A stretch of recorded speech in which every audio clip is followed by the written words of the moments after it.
क्या आपको पता है कि इस ब्रह्मांड में आखिर अब तक कितने कलयुग बीत चुके हैं और हम कौन से कलयुग में जी रहे हैं और युगों के चक्र का वास्तविक रहस्य क्या है? हिंदू धर्म के अनुसार युगों का बदलाव युग चक्र पर आधारित होता है। हिंदू धर्म ग्रंथों में 4 युगों के बारे में बताया गया है, जिसकी शुरुआत सतयुग से होती है। उसके बाद त्रेता युग, फिर द्वापर युग और फिर अंतिम युग यानी कि कलयुग होता है, जहाँ पर अभी हम रह रहे हैं। और हर युग के समाप्ति पर एक नए युग का प्रारंभ होता है और हर कलयुग की समाप्ति होने पर युगों के चक्र में बदलाव हो जाता है। जिस तरह घड़ी में 12 बजने के बाद एक नए दिन की शुरुआत होती है, उसी तरह इन चारों युगों की अवधि समाप्त हो जाने के बाद एक नए काल चक्र का आरंभ होता है। तो ऐसे में 90% हिंदू आज तक नहीं जानते कि वास्तव में हम जिस कलयुग में जी रहे हैं वह इकलौता कलयुग नहीं है। इससे पहले भी कई सारे कलयुग बीत चुके हैं और आने वाले समय में और भी नए कलयुग का जन्म भी होगा, जिसका विस्तार से वर्णन हमारे हिंदू धार्मिक ग्रंथों में आज भी मौजूद है। और इसीलिए हमारा हिंदू धर्म ग्रंथ आज के आधुनिक साइंस से कई कदम आगे है। आज के वैज्ञानिक जो महंगी सैटेलाइट का इस्तेमाल करके अंतरिक्ष के रहस्यों को समझने में लगे हुए हैं, ग्रहों की दिशा, गुरुत्वाकर्षण बल और नई नई खोज कर रहे हैं, यह सभी हमारे हिंदू धार्मिक ग्रंथों में पहले से ही लिखा जा चुका है। फिर चाहे वह धरती से सूर्य की दूरी हो या फिर अंतरिक्ष की गहराई हो, सूर्य के 7 घोड़े जो सूर्य की रोशनी को अलग अलग 7 रंग में बताते हो, या फिर गॉड पार्टिकल, तो यह संभव है कि अगर धर्म ग्रंथों का बारीकी से अध्ययन किया जाए तो कलयुग की उम्र और कलयुग के चक्र के बारे में पता लगाया जा सकता है।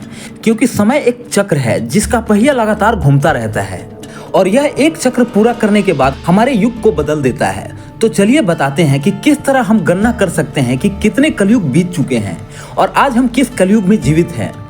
इस सृष्टि के रचयिता, पालनहार और संहारक भगवान विष्णु और महेश को बताया गया है, जिन्हें त्रिदेव भी कहा जाता है। ब्रह्मा जी ने ब्रह्मांड का निर्माण किया है और ब्रह्मांड से ही ब्रह्मा जी का जन्म भी हुआ है। लेकिन हमारे सृष्टि का नियम है कि जिनका जन्म हुआ है उनका अंत होना जरूरी है। इसलिए जिस तरह ब्रह्मा जी का जन्म हुआ है, ठीक उसी प्रकार उनकी मृत्यु भी हुई है। और इस तरह से हमारे ब्रह्मांड का जन्म हुआ है तो उसका अंत भी होगा। लेकिन हम आपको बता दें कि ये कालखंड इतना लंबा होगा कि इसके अंत तक अगर कोई जीवित रहता है तो वह अमर हो जाता है। शास्त्र बताता है कि ब्रह्मा जी के जीवन काल का समय 100 वर्ष का है, लेकिन यह 100 वर्ष कलयुग के समय से कहीं ज्यादा होते हैं। जिस तरह हमारे पृथ्वी पर 365 दिन का एक साल होता है, जो 2 भागों में बटा होता है, जिनमें से एक दिन होता है और एक दूसरा रात होता है, ठीक उसी प्रकार ब्रह्मा जी के एक कल्प में 14 मनवंतर होते हैं। एक मनवंतर में 4 युग होते हैं और यही 4 युग सतयुग, त्रेता युग, द्वापर युग और कलयुग है।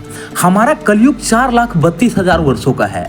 लेकिन अगर इस समय की गणना ब्रह्मा जी के समय से की जाए तो जब हम मनुष्य के 4 अरब 32 करोड़ साल पूरे होते हैं तो यह समय ब्रह्मा जी के लिए केवल एक दिन के बराबर होता है। तो आप सोच कर देखिए कि ब्रह्मा जी की उम्र 100 वर्ष की है तो हमारे समय के अनुसार उनकी आयु कितनी लंबी होती होगी। वही अगर ब्रह्मा जी की आयु की गणना की जाए तो इस समय हम ब्रह्मा जी के 91 साल के पहले दिन में जीवित हैं।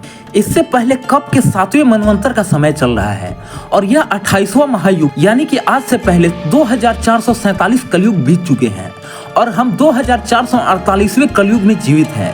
जी हाँ दोस्तों, आपने सही सुना, हम 2448वें कलयुग में जी रहे हैं और हमसे पहले 2447 कलयुग बीत चुके हैं।